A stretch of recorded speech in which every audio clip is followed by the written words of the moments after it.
And I'm here from Magoosh. Let's dive into reading comprehension in the official guide to the GMAT. We're looking at question number 1, the very first one. We're in this book. There are newer official guides, but you'll find this question in there as well. The previous video we did was about the passage, so now we're diving into question number 1. So, one thing to review before we dive into the question is the what we discussed in the previous video. We went over the main idea, which is there's 2 theories about fish schooling. We talked about the structure. First paragraph's the intro. Second paragraph talks about idea or theory number A, not number A, idea A. And then paragraph number 3 is the critics of theory A, and then introduces theory B, and then the 4th paragraph is all about theory B, the confusion effect. And then we talked about the tone, and it's balanced-ish, and that the author is basically just presenting 2 theories of schooling. So, question number 1, I'm going to just read straight from the passage, because that's easy.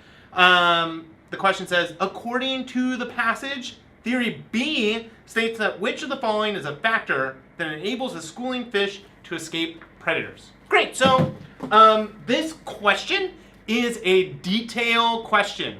I know that because of the phrase, according to the passage, and when I know I'm dealing with a detail type question, I know there's certain things I need to do.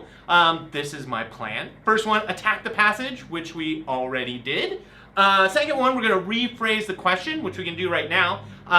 The question is basically just asking, what does theory B say about schooling and escaping predators? Then I'm going to do some research in the passage.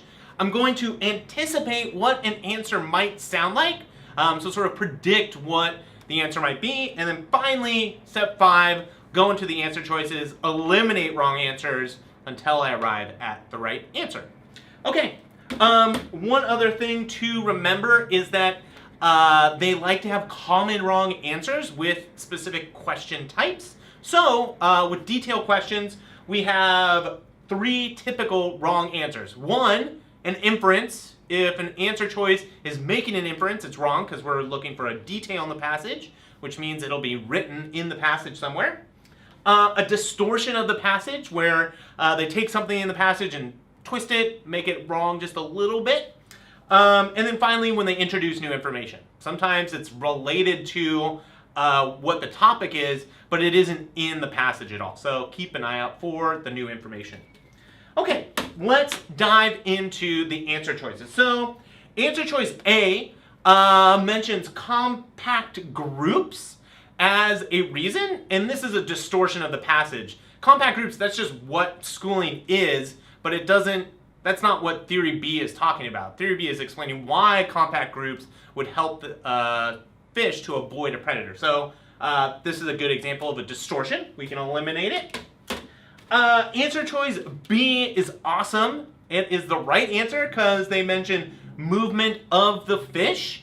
And I know I'm looking for theory B, so I'm looking in the 4th paragraph for an answer. And if you look in lines 35 to 40, that's where you find the description of how the movement of the fish allows them to avoid being chomped on by predators. Answer choice C, inability to detect. This is a distortion of the passage because this is what theory A says. So this is a perfect example of how they're distorting the passage. We have a question that's asking about the second theory, and they provide an answer choice that is about the first theory. So they want to make sure you're paying attention and reading closely and know what they're actually asking about. Because you would find this in the passage, but it's not related to theory B. It's related to theory A.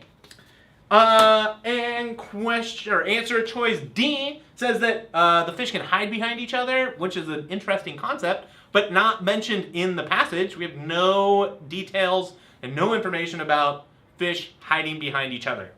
And then finally, answer choice E, that the fish can move with great speed. Maybe that might be a reason, but it's not brought up in the passage. There's nothing in the 4th or 3rd paragraph where we learn about theory A, or theory B, excuse me, where the fish move really fast and that helps them to avoid the predator. So This is new information not included in the passage, so easy to eliminate. All right, all you GMAT studiers, I hope this was helpful. If you have any questions, leave comments down below. And if you need even more help, head over to Magoosh, where there's a lot of friendly, fun people who can help you with your GMAT studies and help you capture Pokemon.